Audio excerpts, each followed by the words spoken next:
बोलो जयकारा बोल मेरे श्री गुरु महाराज की जय।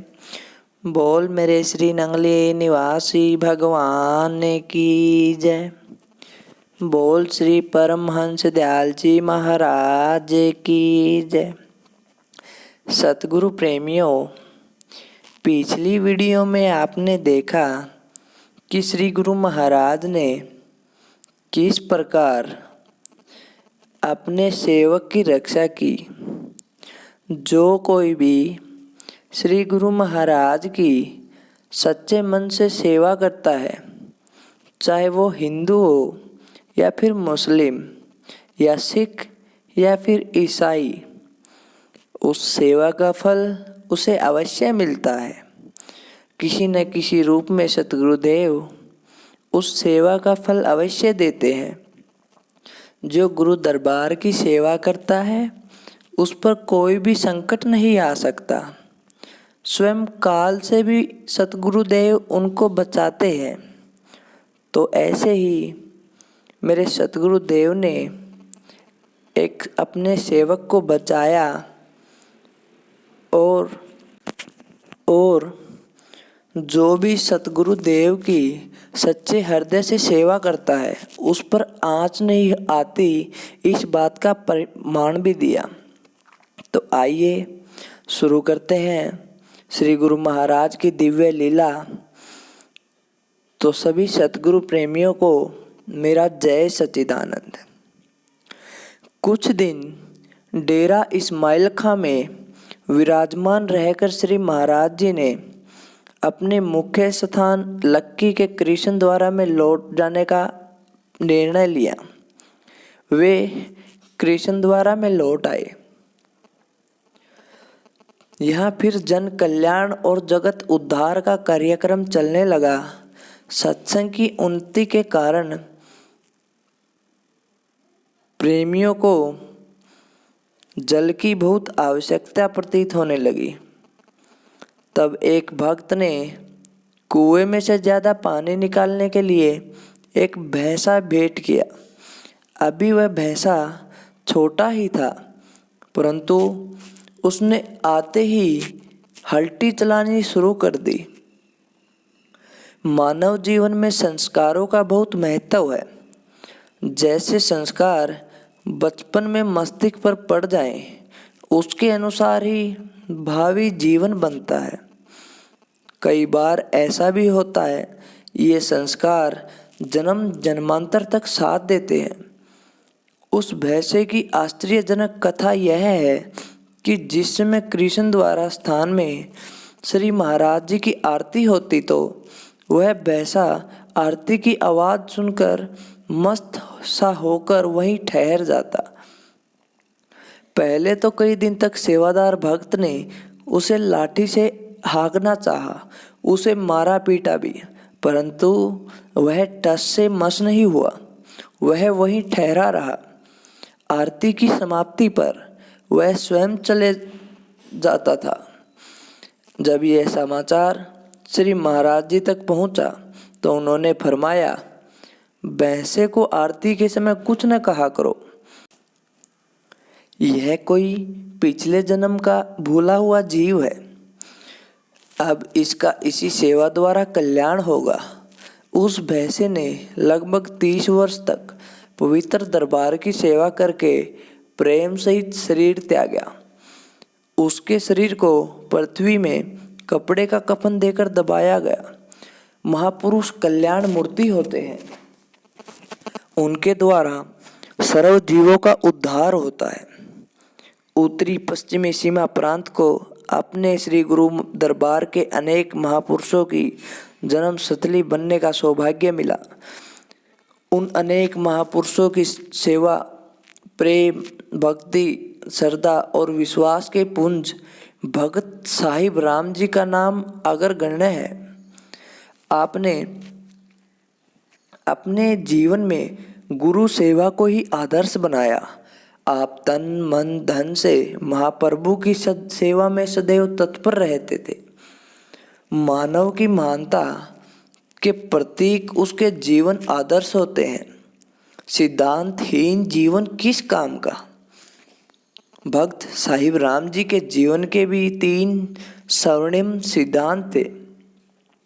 आप बहुत ही नियम पूर्वक अपना जीवन यापन किया करते थे। आपका प्रथम जीवन सिद्धांत था प्रतिदिन अवश्य में वो भजन अभ्यास करना। आपके जीवन का दूसरा सिद्धांत था कि जब कभी आप महाप्रभु का दर्शन दीदार करने के लिए आते तो स्वयं कभी लौटने की आज्ञा न मांगते थे। जब कभी हुजूर की मौज हुई तो उन्होंने लौटने का आदेश दिया तो घर वापस चल पड़े।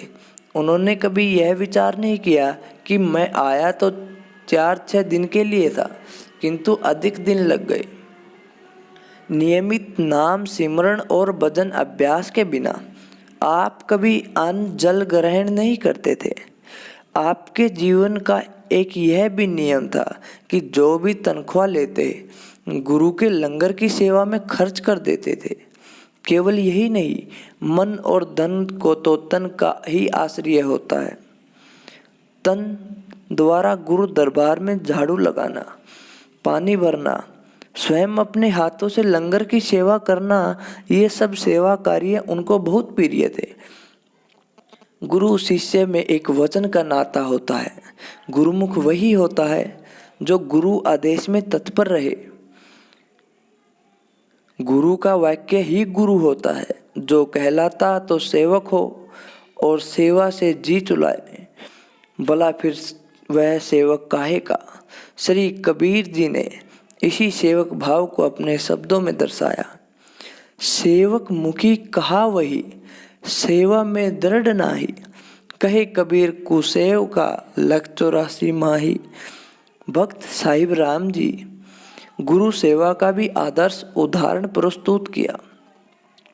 एक बार प्राण धन हृदय सम्राट रूहानी जानसीन श्री स्वरूपानंद जी महाराज विश्राम कर रहे थे और श्री साहिब राम जी उनकी पावन सेवा अर्थात पंखा झुला रहे थे। गर्मियों के दिन थे। लगभग मध्य रात्रि को महाप्रभु ने करवट बदली और इन्हें पानी लाने का आदेश दिया, परंतु आप जल लेने जब गए, आप पानी का गिलास लेकर लौटे तो श्री सतगुरुदेव जी फिर विश्राम करने लगे।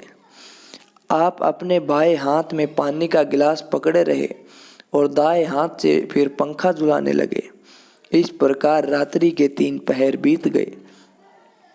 प्रातः ब्रह्म मुहूर्त में श्री सतगुरुदेव जी ने जब नेत्र खोले और भक्त जी से पूछा पानी लाए हो, तो आपने तुरंत गिलास आगे बढ़ा दिया। इस प्रकार सारी रात आप श्री चरणों की पावन सेवा में रहकर हुजूर के मुखमंडल को निहारते रहे और जी भरकर श्री सतगुरुदेव जी की रूप मधुरी का रसवादन किया और आध्यात्मिक कोष को भरा। भक्त साहिब राम जी की गुरु सेवा और उनकी एकनिष्ठ भक्ति का दूसरा उदाहरण इस प्रकार है कि एक बार महाप्रभु दाता दीन दयाल जी किसी स्थान पर एक बरामदे में विराजमान थे। इतने में उन्होंने भक्त साहिब राम जी दिखाई दिए। प्रेमी को देखकर प्रीतम अपनी मौज में आ गए। उनकी दया का सागर उमड़ पड़ा।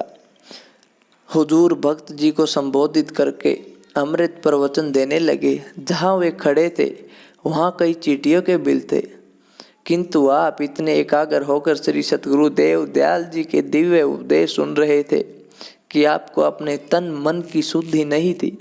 मध्य रात्रि हो गई, किंतु हुजूर ने फिर भी अपनी मौज को सवर्ण न किया। सेवादार इस प्रतीक्षा में थे कि हुजूर को भोग लगाएं और फिर विश्राम करें। प्रतीक्षा करते करते सो गए। इधर सारी रात प्रेम प्रवचन चलता रहा। श्री सतगुरु दयाल अपनी मौज में आकर अध्यात्म के गहन रहस्यों का विवेचन कर रहे थे।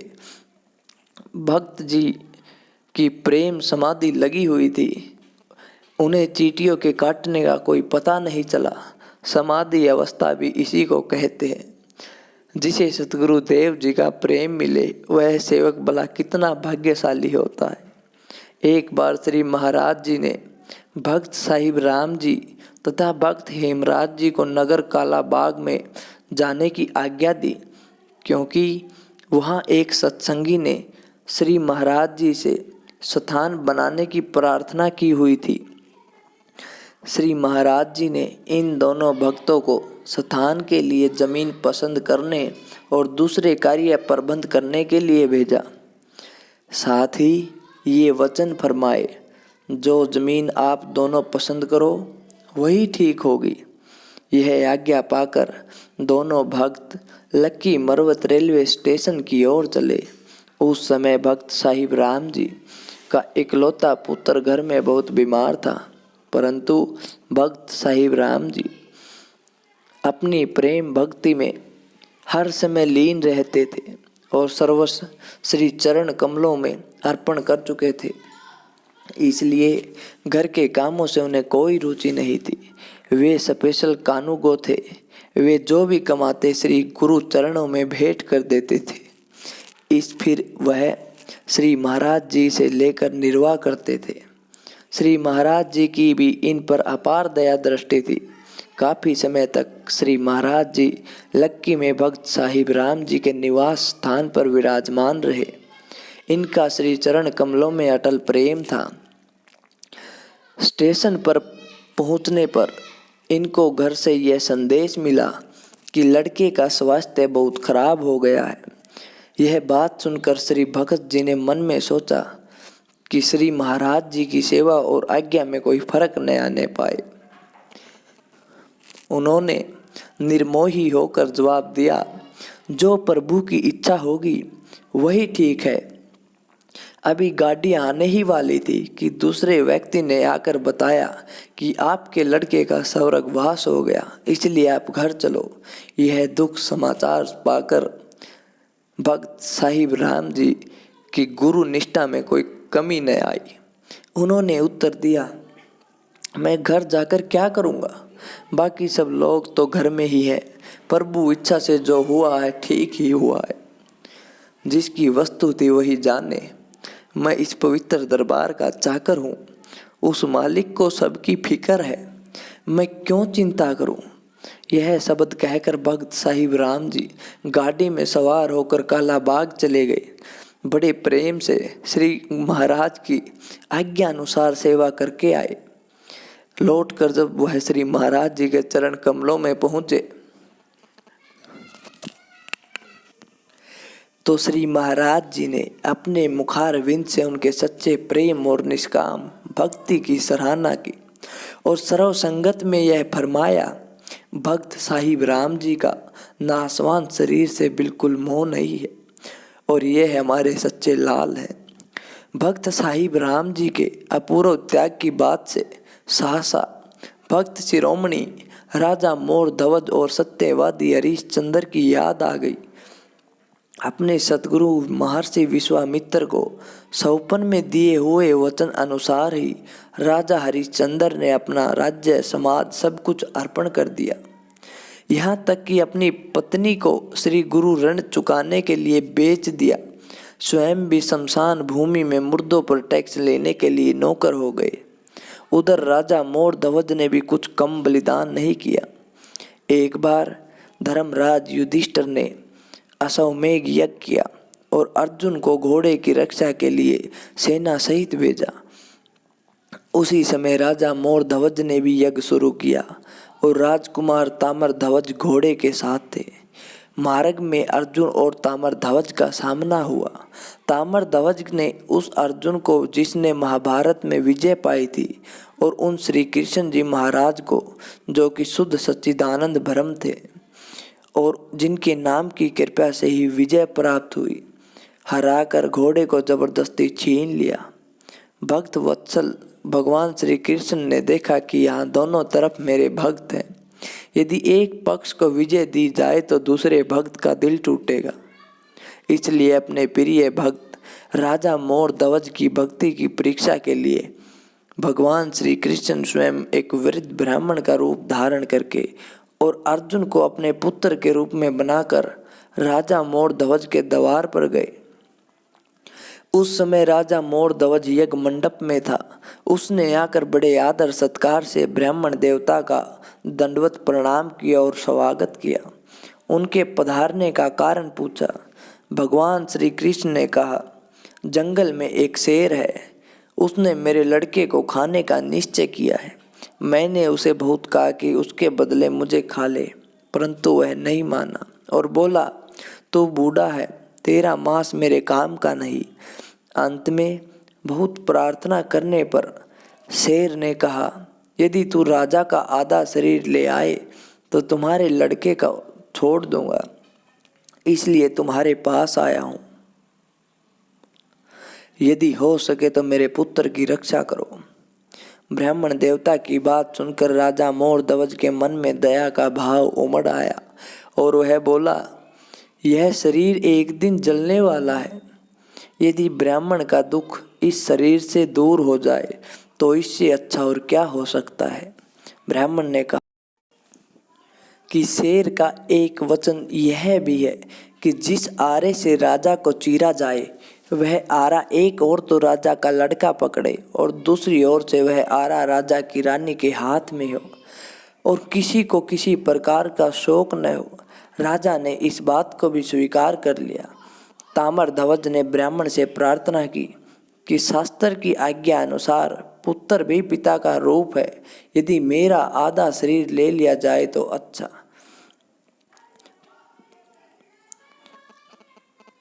ब्राह्मण ने उत्तर दिया, तू राजा नहीं है, इसलिए तेरा मांस शेर नहीं खाएगा।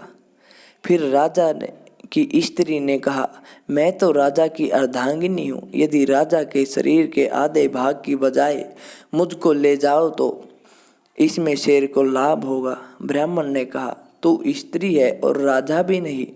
ब्राह्मण ने राजा के सामने ताम्रध्वज को और पीठ पीछे राजा की स्त्री को इस विचार से खड़ा किया कि राजा उनकी ममता के कारण दुखी हो गए। वे दोनों माँ पुत्र राजा मोर ध्वज के सिर पर आरा रखकर बिना किसी दुख के आरा चलाने लगे। इस प्रकार राजा का सिर काटा जाने लगा। जिस समय आरा मस्तक पर पहुंचा तो राजा की आंख से आंसू बह निकले। उसी समय ब्राह्मण ने कहा, बस अब यह शरीर कदापि मेरे काम का नहीं, क्योंकि राजा दुखी होकर इसे देता है। राजा ने प्रार्थना की, महाराज आप कृपा करके क्रोधित न हो। जिस ओर की आंख से पानी निकला है, शरीर के उस भाग को यह दुख है कि मैं बड़ा अयोग्य हूँ जो किसी काम में नहीं आया, और दाहिनी ओर का शरीर बड़ा भाग्यशाली है जो ब्राह्मण के कार्य में लग गया। करुणा सिंधु भगवान राजा के भक्ति और विश्वास से पूर्ण वह वचन सुनकर प्रेम के वशीभूत हो गए। उन्होंने राजा को आरे के नीचे से उठाकर अपने वक्ष स्थल से लगा लिया, अपने वास्तविक स्वरूप के राजा को दर्शन करा दिए। भगवान श्री कृष्ण ने कहा, ए राजन, तुम्हारी धर्म निष्ठा और सच्ची श्रद्धा से मैं बहुत प्रसन्न हूँ। तुम्हारी जो कुछ भी इच्छा हो मांग लो, मैं पूर्ण करूँगा।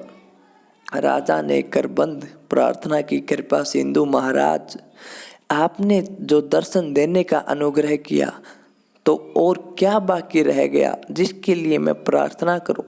मैं केवल आपके चरण कमलों की भक्ति चाहता हूं।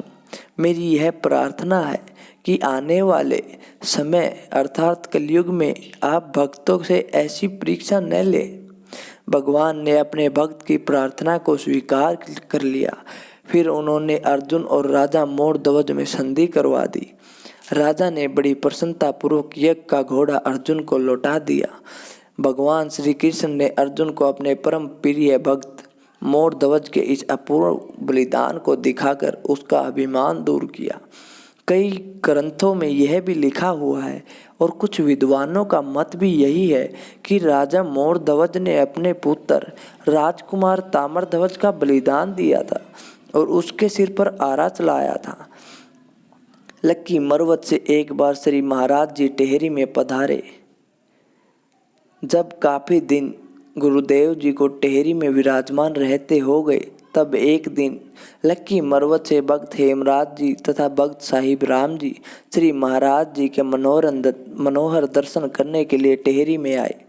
कुछ दिन सत्संग, उपदेश और श्री दर्शनों का आनंद उठाकर श्री महाराज जी की आज्ञा अनुसार वे लक्की मरवत के लिए चल दिए।